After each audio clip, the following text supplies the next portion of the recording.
Je t'ai dit de le faire, et n'oublie pas la liste. Assure-toi que soit signé, d'accord? D'accord, d'accord, c'est bon. Alors raconte, qu'est-ce qui se passe? Comment vont les filles? Comment va Quincy? Ils vont bien, ils vont bien. Quincy, il a beaucoup tourné en ce moment.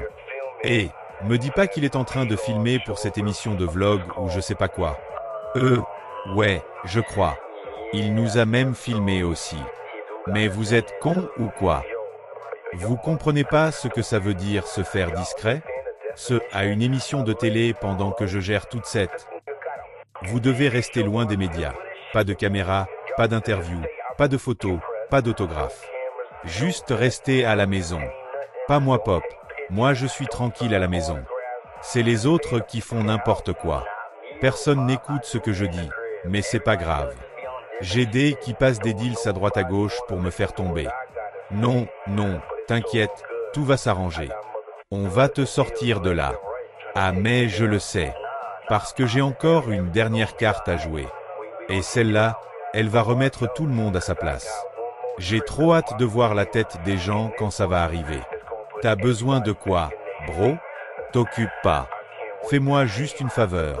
Vote pour Harris. Nouveau coup de tonnerre ce matin. Vous pensiez avoir tout entendu sur l'affaire Didi? Détrompez-vous. On vient de mettre la main sur un enregistrement saisissant, et croyez-moi, vous n'êtes pas prêts. Avant de plonger dans ce nouveau rebondissement, petite mise au point. Tout ce qui suit reste allégué, rien n'est officiellement confirmé, mais les pièces s'accumulent, les langues se délient, et la tension monte d'heure en heure. Alors, installez-vous, on démonte le puzzle ensemble. Flash, une voix nerveuse au téléphone. Des mots codés qui claquent dans le combiné. Les cartons de pizza, débarrasse-les avant la tombée de la nuit, et recycle le plastique. À première écoute, c'est anodin. Mais les enquêteurs estiment que « pizza » ferait référence à des activités interdites impliquant des mineurs, tandis que « plastique » serait un mot-clé pour effacer des preuves physiques. Dans la foulée, l'appel glisse sur un certain « J ». Devinez à qui on pense avant d'embrayer sur « la liste ». Une liste? Laquelle? Pourquoi maintenant? Suspense total. On avance. Souvenez-vous, au moment de son arrestation, Didi parade encore dans les suites à 3000 $ la nuit, certain qu'il va ressortir dès le lendemain. Mauvais calcul. 6 mois plus tard, il végète toujours dans la Metropolitan Detention Center de Brooklyn, alias le « frigo de béton ». Condamné à l'attente, privé de caviar et d'applause, il découvre le menu spécial cellule, matelas fin comme une crêpe, douche tiède sous néon blafard, et voisins qui n'ont rien à perdre. On murmure qu'il dort l'œil ouvert, persuadé qu'un détenu pourrait lui faire la peau pour la gloire. Quand la paranoïa devient cachet quotidien, les nerfs lâchent, crise de larmes, appel au psy, demande répétée de transfert. Toutes refusées. Mais pourquoi le bail reste-t-il hors de portée? Parce que, derrière ces barreaux, notre mégastar continue de tirer des ficelles. Selon les documents judiciaires, il détourne les lignes téléphoniques d'autres détenus, passe par des applications fantômes, et organise des conférences secrètes en 3 temps. Un proche, un avocat, puis un invité mystère qu'on ne peut tracer. Objectif? Faire pression sur les témoins, rédiger des scénarios de défense façon blockbuster, remodeler la perception publique avant même que le procès ne démarre. Et chaque jour, on retrouve de nouveaux virements sur les comptes commissariats des prisonniers complices. Qui paye? Vous devinez. Petit flashback. Rappelez-vous les soirées privées de l'époque. Caméras planquées dans chaque recoin, alcôves parfumées, invités triés sur le volet. On chuchote qu'il y aurait des centaines d'heures de vidéos compromettantes. Politiques, grands patrons, icônes du showbiz, tout le monde craint d'apparaître à l'écran. Voilà pourquoi, aujourd'hui, c'est silence radio du côté des superstars. Pas un mot, pas un tweet, pas même un like. Ils espèrent passer sous le radar. Mais le radar s'étend. Revenons à nos appels. Dans l'un d'eux, Didi lâche une phrase froide. Tu crois qu'ils vont se pointer au tribunal? Crois-moi, personne n'aura le courage de témoigner. Puis il rit. Rire nerveux, rire de défi. À un autre moment, il évoque la petite de Houston, âgée de 13 ans, dossier déjà brûlant. Un témoin rétorque, ne m'appelle plus jamais. Preuve que la carapace se fissure. Le parquet réplique, nouvelle charge d'entrave à la justice, tentative d'influence, et campagne numérique pour polluer le jury. On accuse Didi d'avoir monté une armée de comptes fantômes pour répandre un storytelling favorable. Des mèmes viraux, des extraits sortis de leur contexte, des « fuites » sélectives. Le tout depuis une cellule de 3M.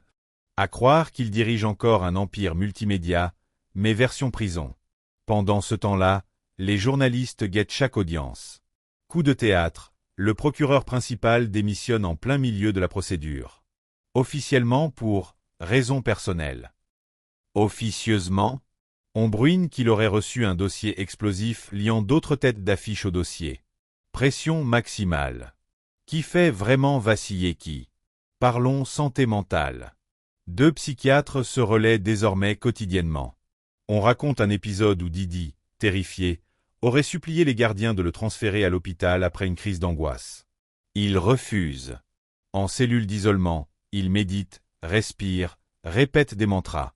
Mais la nuit, il hurle qu'on essaie de l'empoisonner. Il refuse les plats repas, se nourrit de barres protéinées achetées au commissariat quand il peut. Ironie noire, le roi des buffets privés craint désormais ses nuggets de dinde. Au cœur du cyclone, un vieux nom ressurgit, Shine.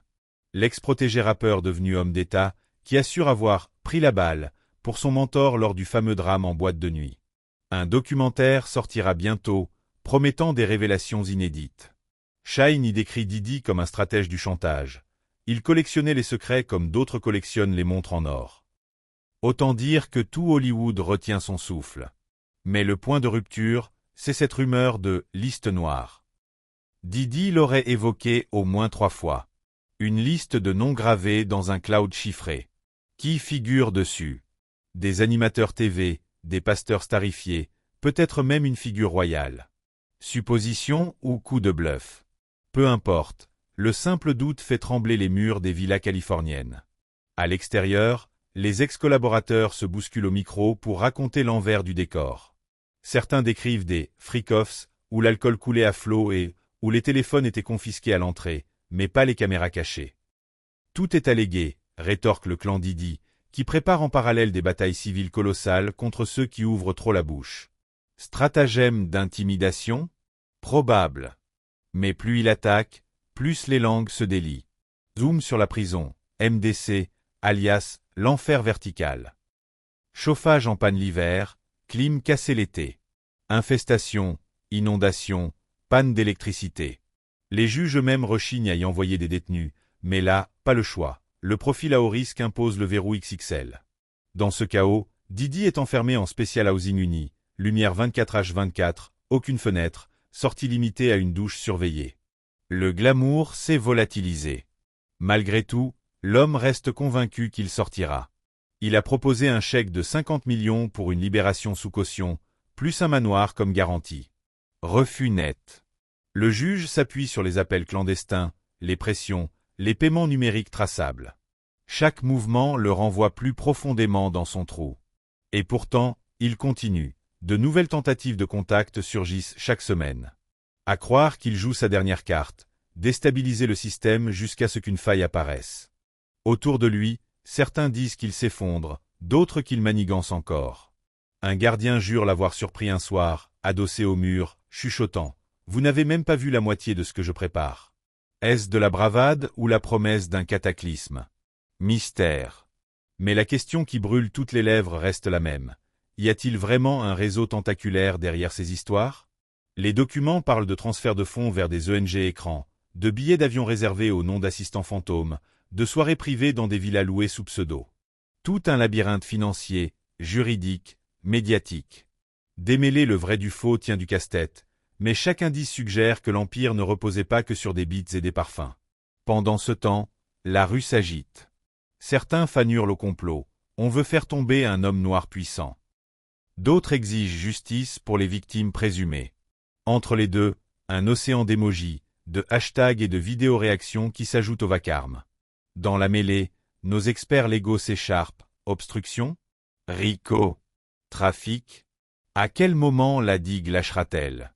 Et si cette affaire devenait un précédent pour toutes les célébrités se croyant intouchables? Nouvelle fuite, un enregistrement audio ou un intermédiaire somme Didi de « cesser de contacter Maman Wolf ». Wolf, l'ancien garde du corps mystère, mort dans des conditions troubles il y a 20 ans. L'ombre du passé refait surface, renforçant l'idée d'un fil rouge macabre. Les théories abondent. Règlement de compte? Effacement de témoins? Autant de pistes qu'on explorera plus tard, car un autre élément surgit, la désertion surprenante de plusieurs associés financiers. Retrait de capitaux, vente de parts, silence radio absolu. La fuite en avant. Et s'il tentait de marchander? Certains pensent qu'il cédera son carnet noir contre une peine allégée. Mais à ce stade, qui lui ferait encore confiance?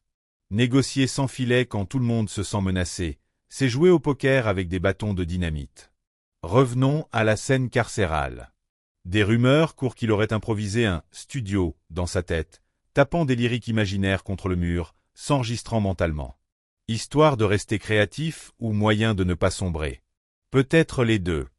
Mais la musique suffit-elle à tenir quand chaque porte métallique résonne comme un compte à rebours? Au-delà du drame individuel, c'est tout un système qui vacille. Parce que si Didi s'écroule, d'autres piliers de l'entertainment pourraient suivre. Certaines grandes marques redoutent déjà le tsunami judiciaire, logos retirés, campagnes annulées, partenariats gelés. Mais le ventilateur est lancé, et les projections commencent. On approche de la fin de notre tour d'horizon, mais pas de l'histoire. Loin de là. Au moment où je vous parle, des inspecteurs fouillent toujours les archives numériques, traquant chaque transfert suspect, chaque message chiffré, chaque alias. Les décisions de justice s'enchaînent. Pas de libération, isolement prolongé, accès restreint aux communications. Chaque barreau se soude un peu plus. Alors, verdict?